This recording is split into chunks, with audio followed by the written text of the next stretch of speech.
ഞാൻ പ്രസംഗിക്കാൻ ഇനി 10-15 മിനിറ്റോട് എടുക്കും. പക്ഷെ ആ 10-15 മിനിറ്റ് ഞാൻ പ്രസംഗിക്കുന്നില്ല. പകരം ഈ കുഞ്ഞുങ്ങളുടെയൊക്കെ മുഖത്ത് നോക്കിക്കൊണ്ട് പ്രസംഗിച്ചുകൊണ്ട് നിൽക്കാൻ വലിയ ബുദ്ധിമുട്ടാണെന്നുള്ളത് എനിക്കറിയാം. അപ്പൊ ഇങ്ങോട്ട് നോക്കിക്കോണം. നമ്മൾ ആദ്യം പഠിക്കുന്ന അക്ഷരമാണ് ഹരി, അല്ലേ? ശരിയാണോ? ഒന്ന് പറഞ്ഞേ, ആദ്യം പഠിക്കുന്ന അക്ഷരം ഹരിയല്ലേ? എല്ലാവർക്കും അറിയാവോ? ഹരി എഴുതാൻ അറിയാവോ? അപ്പൊ ഞാനൊന്ന് ഹരി എഴുതാൻ പോവാണ്. നോക്കിക്കോണം.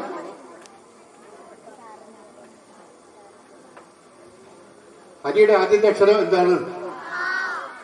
ഹായാണ്. ഹായ് അക്ഷരം എഴുതാൻ നമുക്ക് വല്ലതും ചെയ്യാൻ പറ്റുമോ? ആദ്യം പഠിച്ച അക്ഷരം ഹായാണ്. ഹായ് എന്ന് പറഞ്ഞാൽ ആദ്യത്തെ മന്ത്രാക്ഷരം എന്ന് പറയുന്നത് മാ നിഷാദ ആണ്. അങ്ങനെ കാട്ടിൽ കൂടെ വേടൻ ക്രൗഞ്ച പക്ഷികളെ അമ്പയ്യാനായിട്ട് ഇങ്ങനെ വരികയും ആ വിഷം പതിച്ച ആ അസ്ത്രം ആ പക്ഷിയുടെ ശരീരത്ത് കൊണ്ട് പക്ഷി താഴേക്ക് വീഴുമ്പോൾ അതിലെ കടന്നു വന്ന മഹർഷി ആ വേടനോട് പറഞ്ഞു, ആ കാട്ടാളനോട് പറഞ്ഞു, കാട്ടാള, നീ കാണിച്ചത് തെറ്റാണ്, മാനിഷാദ, അരുത്, കൊല്ലരുത് എന്താ പറഞ്ഞത്. അതാണ് ആദ്യത്തെ മന്ത്രാക്ഷരം. അതാ മരക്കൊമ്പിൽ ഇരിക്കുന്ന 2 പക്ഷികൾ, ഒരു ആൺപക്ഷിയും ഒരു പെൺപക്ഷിയും, അവരിരുന്നുകൊണ്ട് കിന്നാരം പറഞ്ഞുകൊണ്ടിരിക്കുന്ന 2 പക്ഷികൾ അങ്ങ് ആകാശത്തിന്റെ അങ്ങ് അറ്റത്ത് വരെ നിൽക്കുന്ന മരച്ചില്ലിൽ ഇരുന്നുകൊണ്ട് സൗഹൃദ സംഭാഷണം നടത്തിക്കൊണ്ടിരുന്ന ആ 2 പക്ഷികളിൽ ഒന്നിനെ ആ വേടൻ തന്റെ അമ്പ് കൊണ്ട് താഴ്ത്തിയിട്ടപ്പോ അത് കയ്യിലെടുത്തിട്ട് മഹർഷി പറഞ്ഞു, അരുത് കാട്ടാള, നീ ചെയ്യരുത്. മറ്റൊരു ജീവൻ തകർക്കാൻ നിനക്ക് കഴിയില്ല, ആർക്കും കഴിയില്ല, ചെയ്യാൻ പാടില്ല. നീ വീട്ടിൽ ചെന്ന് നിന്റെ ഭാര്യയോട് ചോദിക്കണം നീ ചെയ്തത് ശരിയാണോ എന്ന്. ആ വേടൻ വീട്ടിൽ ചെന്ന് ഭാര്യയോട് പറഞ്ഞു, ഇങ്ങനെ മഹർഷി എന്നെ ശാസിച്ചു, എന്നെ വഴക്ക് പറഞ്ഞു, ഞാൻ ആ ജീവൻ അമ്പ ചെയ്ത് കൊന്നതിന്. സ്ത്രീ പറഞ്ഞു, ശരിയാ, നിങ്ങൾ ചെയ്തത് തെറ്റാണ്, അങ്ങനെ ഒരു പക്ഷിയെ നിങ്ങൾ കൊന്നത് തെറ്റാണ്. അതിൽ മനസ്താപിച്ചുകൊണ്ട് ആ വേടൻ, ആ കാട്ടാളൻ അങ്ങ് ഉൾക്കാട്ടിലേക്ക് പോയി കൊടുങ്കാൽ തപസ്സിരുന്ന് വാൽമീകൻ ചുറ്റും കൂടി വാൽമീകിയായിട്ട് പുറത്തേക്ക് വന്നു എന്നാണ് പറയപ്പെടുന്നത്. ഏതായാലും ഇപ്പൊ ഞാൻ ചിക്കു ശിവൻ സാറ് ബോർഡിൽ വരച്ചിരിക്കുന്ന പടം ആ പക്ഷിയുടെ പടമാണ്. ആ 2 പക്ഷികൾ മരക്കൊമ്പിലിരിക്കുന്ന പടമാണ്. കണ്ടല്ലോ? എല്ലാരും കണ്ടോ? ആ 2 പക്ഷികളെ വരച്ചു വെച്ചിരിക്കുന്നത്. 2 പക്ഷികളെ എല്ലാരും കണ്ടോ? പക്ഷികളെ കണ്ടവര് മാത്രം കൈയടിക്കണം. പക്ഷികളെ കണ്ടവര്. എവിടെ പക്ഷിയെ കണ്ടവര് മാത്രമേ കൈയടിക്കാവുള്ളൂ. പക്ഷിയെ കണ്ടോ ആരെങ്കിലും? അങ്ങനെയാണ് അവിടെ ഇരിക്കുന്ന ആ ചട്ടമ്പികള്. ഇല്ലെങ്കിൽ നിന്റെ കല്യാണം കഴിഞ്ഞാണോ എന്ന് ചോദിച്ചാൽ ആണെന്ന് ഇപ്പൊ പറയും. അവിടെ അമ്മയുടെ കല്യാണത്തിന് അമ്മ കൊണ്ടിരുന്ന സാരി ഏതാന്ന് ചോദിച്ചാൽ അതും പറയും. കാരണം കുഞ്ഞുങ്ങളാണ്, നിഷ്കളങ്കരാണ്, പൂ പോലെ പരിശുദ്ധരാണ്. അവരുടെ മനസ്സിലൊന്നുമില്ല. ചിരിച്ചുകൊണ്ടാണ് അവര് കൈയടിക്കുന്നത്. കേട്ടല്ലോ? അപ്പൊ 2 പക്ഷികളെ വരയ്ക്കട്ടെ. ആ 2 പക്ഷികളെ വരച്ചു കാണിക്കാൻ വേണ്ടിയാണ് ചിക്കു സാറ് ഈ 2 ഹായ് നോക്കിക്കോ. 2 പക്ഷികൾ എവിടെ? ആകാശത്തിന്റെ അന്തരാളകളിൽ അമ്പല ചുംബിയായിരിക്കുന്ന മരച്ചില്ലയിലിരിക്കുന്ന 2 പക്ഷികൾ. നിങ്ങൾ ശ്രദ്ധിച്ചോണം, ഇവിടെ ഇരിക്കുന്ന എല്ലാവരും ഈ പക്ഷികൾക്ക് വരയ്ക്കാൻ പഠിക്കും. ഈ റായുടെ പുറത്ത് ഇങ്ങനെ ഒരു റാ വരച്ചിട്ട് ഇതിന്റെ പുറത്ത് വേറെ ഒരു റാ വരച്ചു, എന്നിട്ട് ഇങ്ങനെ 2 ചുണ്ട് വരച്ചു, കണ്ണ് വരച്ചു, എന്നിട്ട് പുറകു വരച്ചു, എന്നിട്ട് ചിറക് വരച്ചു, കിടികിടികിടികിടികിടികിടികിടികിടികിടികിടികിടികിടികിടികിടികിടികിട ഒരു കമ്പ് വരച്ചു. മരത്തിന്റെ കൊമ്പിലിരിക്കുന്ന 2 പക്ഷികൾ അങ്ങനെ തിരിച്ചുകൊണ്ട് വർത്താനം പറഞ്ഞു തിരിച്ചുകൊണ്ട് അല്ലേ? അപ്പൊ 2 പക്ഷികൾ അവിടെ ഇരുന്നു. ആ പക്ഷികളെ വരയ്ക്കാൻ നമ്മൾ ഒന്നും ചെയ്തിട്ടില്ല. നമ്മൾ ആദ്യത്തെ പഠിച്ച അക്ഷരം ഹാ എന്ന അക്ഷരം. അങ്ങനെ ഇരിക്കുന്ന ആ 2 പക്ഷികൾ ഒന്നിനെയാണ് ആ വേടൻ അമ്പയിൽ കൊന്നത്. ഇന്ന് കണ്ടില്ലേ ഓരോരുത്തർ വഴി കൂടെ പോകുമ്പോ പിടിച്ചു നിർത്തിയിട്ട് പിച്ചാക്കി കുത്തിക്കയറ്റി കൊല്ലുന്നത്? പാടില്ല. മാനിഷാദ എന്ന് പറയാൻ ഇന്ന് സന്യാസി മഹർഷിമാർ ഉണ്ടാകുന്നില്ല. അത് തന്നെ കാര്യം. ഈ 2 പക്ഷികൾ തമ്മിലുള്ള സംസാരം കേൾക്കണം. ഇവിടെ തോണ്ടടാ പടം വരച്ചോണ്ടിരിക്കാം. കയറി ചെയ്യടാ മക്കളെ വിട്ട് തോണ്ടടാ, ഇനി വരയ്ക്കും ഞാൻ. തോണ്ടടാ. ഈ 2 പക്ഷികൾ തമ്മിലുള്ള സംസാരം കൂടെ ഒന്ന് കേൾക്കണോ? ഇത് പെൺപക്ഷി, അത് ആൺപക്ഷി. 2 പേരും കൂടെ അങ്ങനെ ഇരിക്കുക. അപ്പൊ പെൺപക്ഷി ഇങ്ങനെ നോക്കിയപ്പോ അങ്ങ് ദൂരെ ഒരു അമ്പലം കണ്ടു, കാട്ടിനകത്ത്. അവിടെ ചെണ്ട കൊട്ടുന്നതൊക്കെ കാണാം. അവിടെ കൊന്ന മരങ്ങളൊക്കെ ഇങ്ങനെ പൂത്തു നിൽക്കുന്ന ഒരു മരത്തിന്റെ താഴെ ഒരു കുഞ്ഞു ക്ഷേത്രത്തിൽ ഉത്സവമാണ്. അതൊന്നും ഈ പെൺപക്ഷിക്ക് അറിയാൻ വയ്യ. പെൺപക്ഷി ആൺപക്ഷിയോട് ചോദിച്ചു. എന്താ ചോദിച്ചെന്നറിയാം? ഇങ്ങനെ തല പതുക്കെ പൊക്കി നോക്കിയിട്ട് അങ്ങോട്ട് നോക്കിയാൽ എന്ത് കാണാം. എങ്ങനെ അങ്ങോട്ട് നോക്കിയാൽ എന്തു കാണാം. അതാരാ ചോദിച്ചത്? പെൺപക്ഷി ചോദിച്ചു. അപ്പൊ ആൺപക്ഷി എന്ത് പറഞ്ഞു? കൊന്ന പൂങ്കാടുകൾ പൂത്തു കാണാം. എന്ത് കാണാം? കൊന്ന പൂങ്കാടുകൾ പൂത്തു കാണാം. പെൺപക്ഷി ചോദിച്ചെന്താ? അങ്ങോട്ട് നോക്കിയാൽ എന്തു കാണാം. കൊന്ന പൂങ്കാടുകൾ പൂത്തു കാണാം.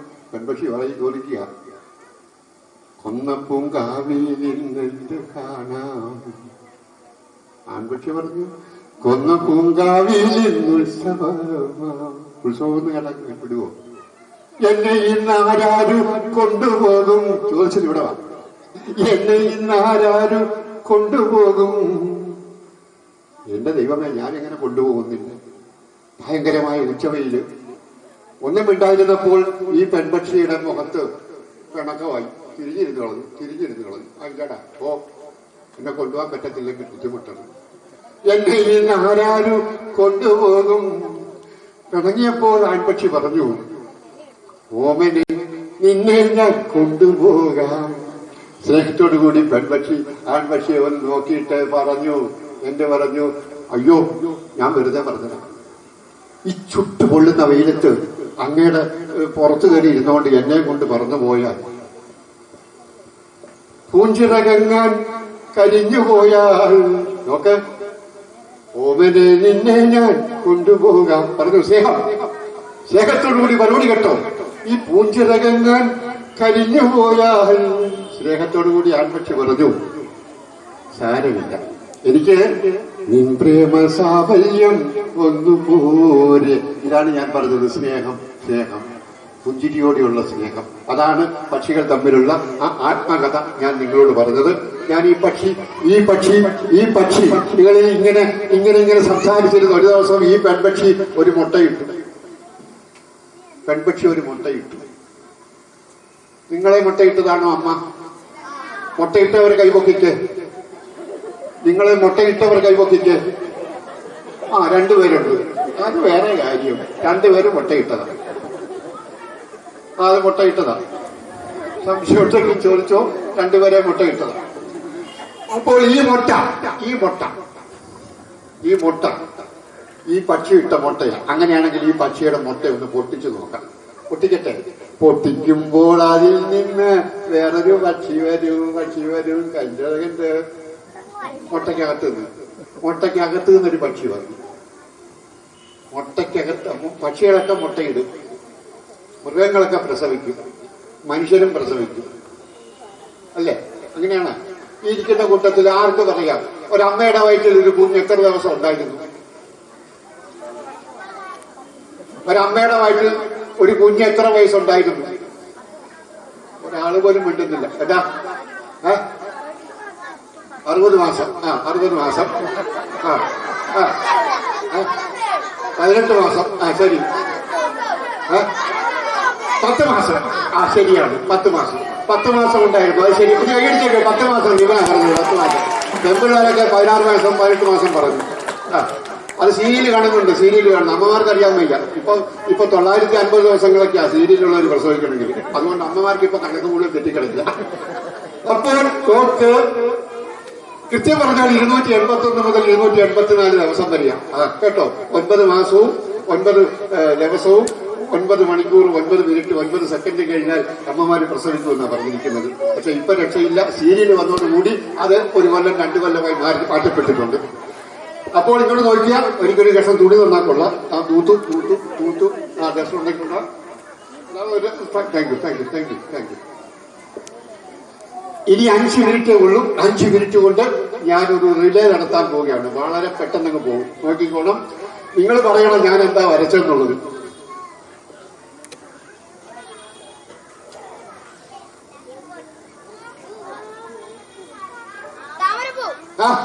അതാ പറഞ്ഞേ. വെടിക്കൽ. ഇങ്ങോട്ട് വാ. ഓടി വാ. ഇവൻ എടുക്കാം. ഇവൻ 10 മാസം അമ്മയുടെ വൈകി ഇങ്ങോട്ട് ഷൈൻ ചെയ്യാൻ പോണത്.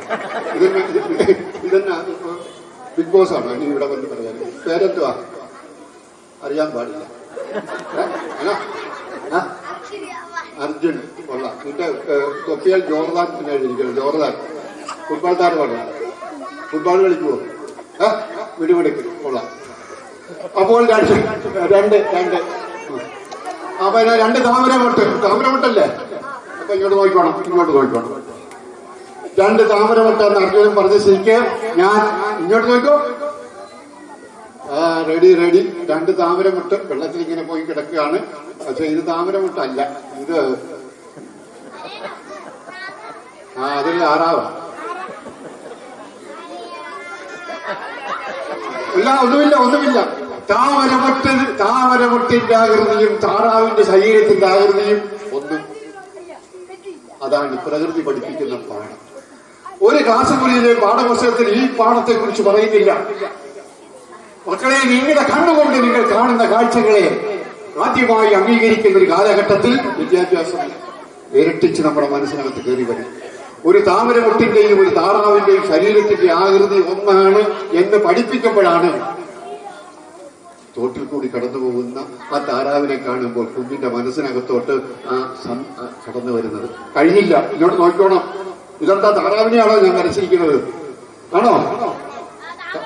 താറാവിനെയാണോ ഞാൻ വരച്ചത്? താറാവിന്റെ താമരമുട്ട് അവിടെ കിടപ്പുണ്ട്. ഇത് താമരമുട്ട് തന്നെ അവിടെ കിടക്കുക. ഒന്നും കൂടെ നോക്കിക്കോണം. നിങ്ങളുടെ വീട്ടുമുറ്റത്ത് നിങ്ങൾ കാണുന്ന പ്രകൃതിയിൽ കാണുന്ന കാര്യങ്ങൾ മാത്രമേ ഞാൻ ചെയ്ത് കാണിക്കുന്നുള്ളൂ. നോക്കിക്കോ.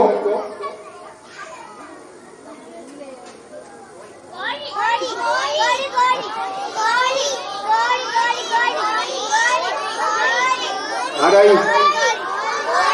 വീണ്ടും പഠിച്ചോണം. താറാവിന്റെയും കോഴിയുടെയും താമരമുട്ടിന്റെയും ശരീരത്തിന്റെ ആകൃതി ഒന്നുകൂടി തീർത്ത് പറയാം. ലോകത്തിലെ മുഴുവൻ പക്ഷികളുടെയും ശരീരത്തിന്റെ ആകൃതി ഒന്നാണ്, ഒരുപോലെയാണ്. അതും കഴിയില്ല. ഞാൻ ഇവന്റെ കഴുത്ത് കണ്ടിച്ചു, ഇവന്റെ കാല് കണ്ടിച്ചു, ഇവന്റെ വാല് കണ്ടിച്ചു. എന്നിട്ട് ഞാനിങ്ങനെ വെച്ചിട്ട് ഞാൻ ഇങ്ങനെ അങ്ങോട്ട് വന്നിട്ട് ഇങ്ങനെ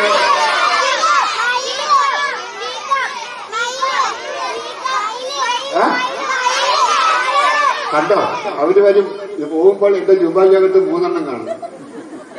കാരണം എനിക്കറിയാം ഇതെന്താ ഇതിട്ട് ടെക്നിക്കുന്നുള്ള എനിക്കറിയാം. എന്റെ കൂടെ വരും. അവസാനം പരിപാടി നടത്താൻ കുട്ടികളെ കിട്ടാതെ വരും. പിള്ളേരെ പിടുത്തക്കാരൻ ജിക്കൂസാറെന്ന് വിളിച്ച് നാളെ എന്നെ കളിയാക്കുന്നത്. അപ്പോ ഇതങ്ങനെ വരച്ചു പോയാൽ അങ്ങനെ പോകും. പോയി പ്രപഞ്ചത്തിലെ മുഴുവൻ ചിത്രങ്ങളെയും നമുക്ക് വരയ്ക്കാൻ സാധിക്കുന്ന ഒരു സാഹചര്യത്തിലോട്ട് വരും. ഇനിയിപ്പോ കുട്ടികളുടെ മുന്നിൽ വന്നിട്ട് ഞാൻ തത്തമ്മയെ വരച്ച് കാണിച്ചില്ലെങ്കിൽ ശരിയാകത്തില്ല. തത്തയെ വരച്ച് കാണിക്കണം. വേണ്ടേ? തത്ത ഇഷ്ടമല്ലേ? അപ്പോൾ തത്തയുടെ മുട്ട ഇട്ടാൽ മതി. ഇട്ടിട്ടുള്ളവർ കൈപോക്കുക. ഇട്ടിട്ടുള്ളവർ കൈപോക്കുക. 2 ചേട്ടന്മാർ 3 ചേട്ടന്മാർ കണ്ട. നോക്ക്. അമ്മമാര് മുട്ട ഇട്ടിട്ടുണ്ട്. അപ്പോൾ മുട്ട പൊട്ടിച്ചു.